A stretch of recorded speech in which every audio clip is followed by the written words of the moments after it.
കേരളത്തിന്റെ പാചക പാരമ്പര്യത്തിന് അടിത്തറ പാകിയത് ഈ സുഗന്ധവ്യഞ്ജന വ്യാപാരപാതകളാണ്. കുരുമുളക്, ഏലം, ഗ്രാമ്പൂ, കറുവപ്പട്ട തുടങ്ങിയ സുഗന്ധവ്യഞ്ജനങ്ങൾ തേടി ലോകത്തിന്റെ വിവിധ ഭാഗങ്ങളിൽ നിന്ന് വ്യാപാരികൾ കേരളത്തിലെത്തി. ഇത് വെറുമൊരു കച്ചവടം മാത്രമായിരുന്നില്ല, മറിച്ച് വിവിധ സംസ്കാരങ്ങൾ തമ്മിലുള്ള ഒരു വലിയ കൈമാറ്റം കൂടിയായിരുന്നു. കേരളത്തിന്റെ ഭൂപ്രകൃതിയും കാലാവസ്ഥയും സവിശേഷമായ സുഗന്ധവ്യഞ്ജനങ്ങൾക്ക് അനുയോജ്യമാണ്. ഈ ചിത്രം പശ്ചിമഘട്ടത്തിന്റെ പച്ചപ്പാർന്ന കുന്നിൻ ചരിവുകളിൽ സമൃദ്ധമായി വിളഞ്ഞു നിൽക്കുന്ന കുരുമുളക് വള്ളികളെയും ഏലച്ചെടികളെയും വരച്ചുകാട്ടുന്നു. കേരളീയ പാചകത്തിന്റെ ആത്മാവ് എന്ന് വിശേഷിപ്പിക്കാവുന്ന ഈ സുഗന്ധവ്യഞ്ജനങ്ങളാണ് നമ്മുടെ വിഭവങ്ങൾക്ക് തനതായ രുചിയും മണവും നൽകുന്നത്.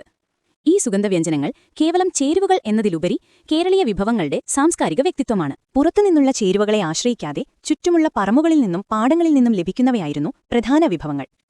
അരി, നെല്ല് പ്രധാന ഭക്ഷണം. തേങ്ങ കറികളിലെ മുഖ്യ ചേരുവ. ചക്ക, കപ്പ, ചേമ്പ്, ചേന, കാച്ചിൽ അന്നത്തെ പ്രധാന കിഴങ്ങുവർഗ്ഗങ്ങൾ. വാഴയുടെ ഭാഗങ്ങൾ: വാഴക്കൂമ്പ്, വാഴപ്പിണ്ടി, കായും ഇവയെല്ലാം കറികളായി ഉപയോഗിച്ചു.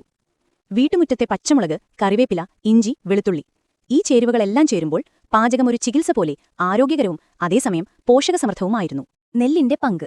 അന്നം. പ്രാചീനകാലം മുതൽ കേരളീയരുടെ പ്രധാന ആഹാരം നെല്ലരി കൊണ്ടുള്ള ചോറായിരുന്നു. 3 നേരവും ചോറുണ്ണുന്ന ഒരു ശീലം ഇവിടെയുണ്ടായിരുന്നു. അതുകൊണ്ടുതന്നെ അന്നം എന്നത് ജീവിതത്തിന്റെ നിലനിൽപ്പിന് അത്യന്താപേക്ഷിതമായ ഒന്നായിരുന്നു.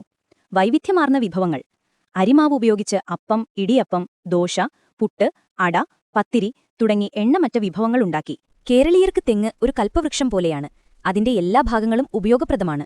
കറികളിൽ തേങ്ങ അരച്ചോ വറുത്തിട്ടോ ചേർക്കുന്നത് കേരളീയ പാചകത്തിന്റെ ഒരു പ്രത്യേകതയാണ്. സാമ്പാർ, അവിയൽ, തോരൻ, എരിശ്ശേരി തുടങ്ങിയ കറികളിലെല്ലാം തേങ്ങയ്ക്ക് പ്രധാന സ്ഥാനമുണ്ട്. തേങ്ങാപ്പാൽ കറികൾക്ക് കൊഴുപ്പും സ്വാദും നൽകുന്നു. പാചകത്തിന് വെളിച്ചെണ്ണയാണ് കേരളീയർ പരമ്പരാഗതമായി ഉപയോഗിച്ചിരുന്നത്. ഇത് കറികൾക്ക് തനതായ രുചിയും മണവും നൽകി. ഏറ്റവും കൂടുതൽ സ്വാധീനം ചെലുത്തിയത് പോർച്ചുഗീസുകാരാണ്. അവർ പുതിയ വിളകളെയും ചേരുവകളെയും കേരളത്തിന് പരിചയപ്പെടുത്തി.